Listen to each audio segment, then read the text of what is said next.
সাবেক প্রধানমন্ত্রী শেখ হাসিনার ছেলে সজীব ওয়াজেদ জয়কে অপহরণ ও হত্যা চেষ্টা মামলায় দণ্ডপ্রাপ্ত আমার দেশ পত্রিকার সাবেক ভারপ্রাপ্ত সম্পাদক মাহমুদুর রহমানের জামিন মঞ্জুর করেছেন আদালত। আজ ঢাকা মহানগর দায়রা জজ শামস জগলুল হোসেনের আদালত তার জামিন মঞ্জুর করেন। এদিকে বাড্ডা থানায় দায়ের করা আল আমিন হত্যা মামলায় সাবেক আইনমন্ত্রী আনিসুল হককে গ্রেপ্তার দেখিয়েছে তদন্ত কর্মকর্তা। মহিম মিজানের রিপোর্ট।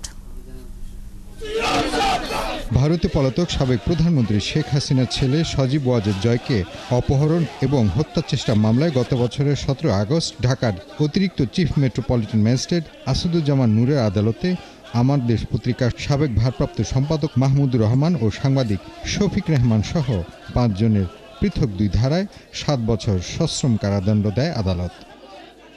দীর্ঘদিন পর গত 27 সেপ্টেম্বর দেশে ফেরেন সাংবাদিক মাহমুদুর রহমান।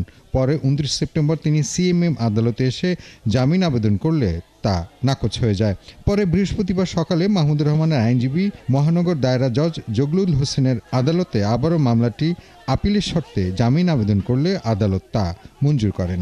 সেই মামলাতে উনি গত 29/9/2024 তারিখে উনি সারেন্ডার করেছিলেন এবং পরবর্তীতে আমরা সার্টিফাইড কপি পেয়েছি। সার্টিফাইড কপি পাওয়ার পরে আজকে আমরা আপিল দায়ের করেছি এবং আপিলের পরে আজকে আমাদের বেইল অ্যাপ্লিকেশনও ছিল। বেইল অ্যাপ্লিকেশন শুনে মাননীয় আদালত উনি জামিন মঞ্জুর করেছেন। এদিকে রাজধানীর বাড্ডা থানায় আরও একটি হত্যা মামলায় সাবেক আইনমন্ত্রী আনিসুল হককে গ্রেপ্তার দেখিয়েছে আদালত। বৃহস্পতিবার সকালে ঢাকার চিফ মেট্রোপলিটন ম্যাজিস্ট্রেট আদালতের বিচারক সাইফুল ইসলাম এ আদেশ দেন। এর আগে সাবেক আইনমন্ত্রী আনিসুল হককে বাড্ডা থানার আলামিন হত্যা মামলায় গ্রেপ্তার দেখানোর আবেদন করেন তদন্ত কর্মকর্তা। হত্যার সঙ্গে যে জড়িত প্রাথমিক তদন্তে প্রমাণিত হয় তাকে এই মামলায় সৌনিবেশ দেখানো হোক।